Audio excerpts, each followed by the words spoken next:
Très heureux de vous retrouver pour cette nouvelle édition du journal. D'abord, les grandes lignes. Au moins 78 cas d'assassinat et 6 enlèvements ont été enregistrés en juillet dernier dans la ville d'Igoma, selon la société civile du Nord Kivu qui dénonce une insécurité grandissante. Une pénurie de sang est observée ces derniers jours dans les hôpitaux en province Nord Kivu. 3 personnes ont perdu la vie la semaine dernière par la carence du sang. La responsable du centre provincial de transfusion sanguine alerte. Et en sport, 3 boxeurs amateurs de la ville d'Igoma signent leur contrat professionnel avec le Kirinyama Boxing Promotion. Ces titres et tant d'autres vous seront développés dans ce journal. Merci de renouveler votre confiance sur Web Channel Télévision, Madame et Messieurs. Bienvenue dans ce journal. Au moins 78 personnes ont perdu la vie dans des assassinats ciblés au cours du mois de juillet dernier dans la ville d'Igoma. Ceci ressort d'un rapport de la coordination urbaine de la société civile d'Igoma. Outre ces cas d'assassinat, notre source dénote également plusieurs personnes enlevées à travers la ville touristique. Le détail dans ces récits. Dans ce rapport rendu public ce dimanche 11 août, la société civile du Nord Kivu a répertorié durant le mois de juillet dernier 78 cas d'assassinat et 6 enlèvements dans la ville touristique. Cette structure citoyenne détaille ces faits dans un rapport sur la situation sécuritaire en ville d'Igoma qui demeure préoccupante.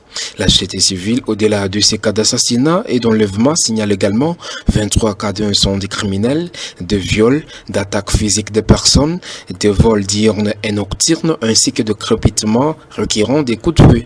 Des corps sans vie ont été ramassés dans certains quartiers de la ville dans cette même période.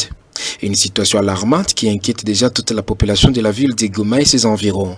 Pourtant surmilitarisée, la ville d'Igoma devrait être l'entité la plus sécurisée de la province. Presque chaque semaine, l'hôtel de ville présente des présumés bandits qui seraient à la base de la hausse de la criminalité dans la ville touristique d'Igoma, mais des cas d'insécurité ne cessent d'être enregistrés, déplore la population. À l'heure actuelle, la société civile encourage la justice à se mettre au travail pour que les coupables répondent de leurs actes. De l'autre côté, la population demande à la hiérarchie militaire de faire le suivi sur la circulation des armes à feu dans la ville pour diminuer les cas d'insécurité.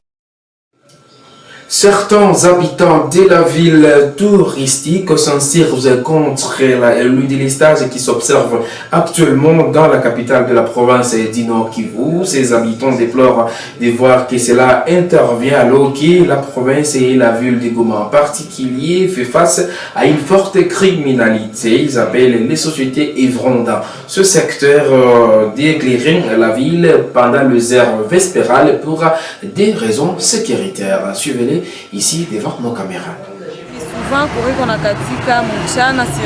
Il y a des lestages très souvent le jour et dans la soirée. Et cela nous inquiète beaucoup vu que nous vivons une insécurité totale. S'il y a moyen, ceux qui ont en charge ce secteur, qu'ils nous aident à trouver une solution car la situation est grave dans la ville d'Igoma. C'est à partir de Matebe, là où les courants viennent, il y a un problème de captage, si je peux dire comme ça. Parce que moi, personnellement, je ne suis pas un technicien, je suis un simple habitant de Goma. Moi, je propose à vous de nous épargner avec l'insécurité qui se vit dans la ville de Goma. Surtout, si on peut couper l'électricité dans la journée, mais de la remettre à partir de 18h, 17h. Les courants, surtout dans la commune de Karisimbi, devient aussi source d'insécurité. Nous, on suggérerait à ce que si tant est qu'il y ait coupure, que ce soit la journée. Mais les coupures du soir avec cette insécurité, les gens n'arrivent plus à dormir. L'attention de la population n'est plus au bon fixe avec les crépitements de balles qu'on a vécu récemment.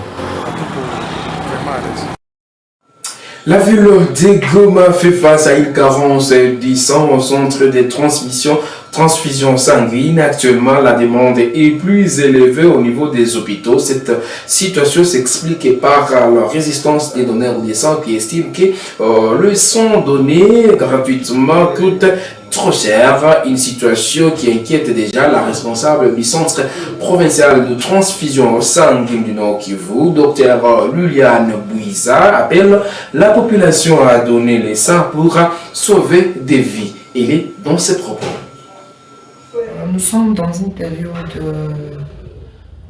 de vacances où la majorité des donneurs de sang, qui sont des élèves et des étudiants, sont en congé, et nous faisons face à une forte demande de sang au niveau des hôpitaux et on n'arrive pas à collecter les sangs suffisants pour donner aux hôpitaux. On enregistre une carence, une pénurie du sang. Et déjà, pour votre information, les hôpitaux commencent à enregistrer des décès par manque du sang. Vous allez le constater, aujourd'hui, c'est les jours où on distribue du sang.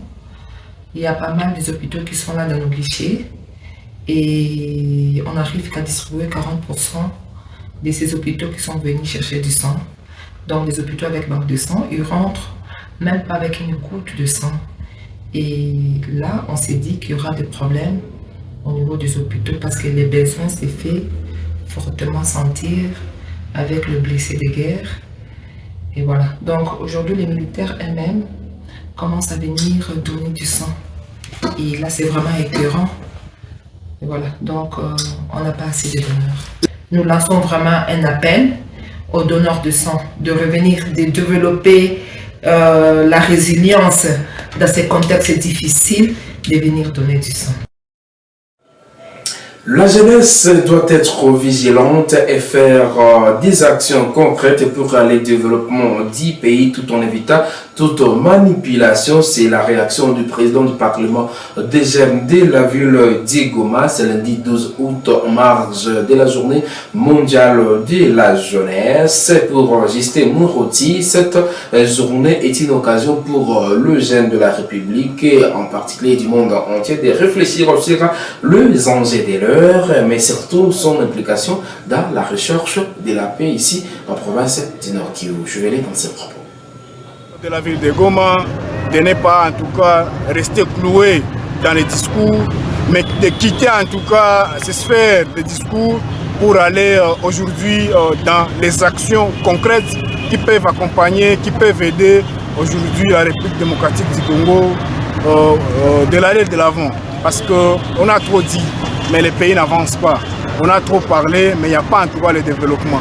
Et s'il faut aujourd'hui changer quelque chose, c'est au travers des actions. Le changement, ce n'est pas dans la bouche. Oui, on peut parler, mais pratiquement, il n'y a rien. Alors, je nous invite, nous, en tant que le représentant de la jeunesse, je nous invite en tout cas à être actifs pratiquement et à consolider en tout cas le bien fondé de ce qui est de notre ville et de voir en tout cas la ville de Goma de l'avant. Pour moi, c'est une journée de réflexion.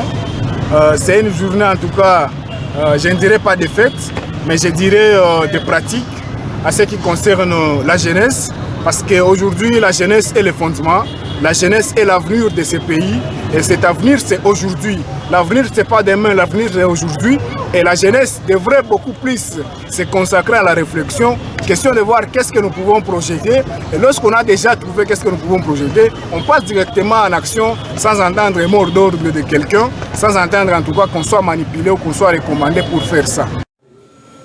Autre chose, dans ce journal, Corneille Nanga, président de l'AFC, a été reconnu coupable de crimes de guerre, de participation à un mouvement insurrectionnel et trahison. L'ancien président de la CENI et 19 autres accusés condamnés à mort étaient absents au procès. Pour les activistes des droits humains à Butembo Nord Kivu, il ne suffit pas seulement de les condamner, mais l'idéal est qu'ils purgent leur peine. Katembo Mateso Edgar, activiste des droits humains en ville de Butembo, et dans ses propos recueillis pour nous par Diallo Kaindo. Ce que le gouvernement devrait faire, c'est de mobiliser les moyens pour arriver à le mettre hors d'état de nuire. Parce que là, il devient très dangereux.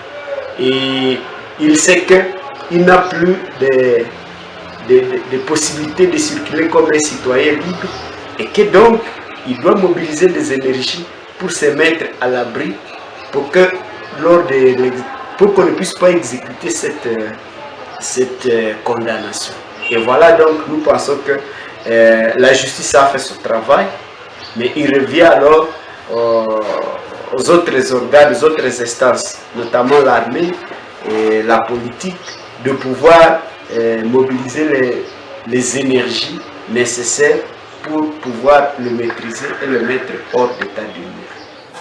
On parle sport pour finir ce journal. 3 jeunes boxeurs dont une femme vont désormais combattre dans le gala professionnel. Chambers Chamala du club Les Volcans, Daniela Moulekiti du club également Les Volcans, ou encore Augustin Mugungi du club Fakocher ont paraphé leur premier contrat professionnel. C'était dans la soirée du dimanche 11 août 2024 à Goma. Désormais, ces jeunes de la ville de Goma vont devoir bénéficier de leur talent, estime Gaël Assoumani, boxeur professionnel de Nyama Boxing Promotion. Je vais lire dans ses propos.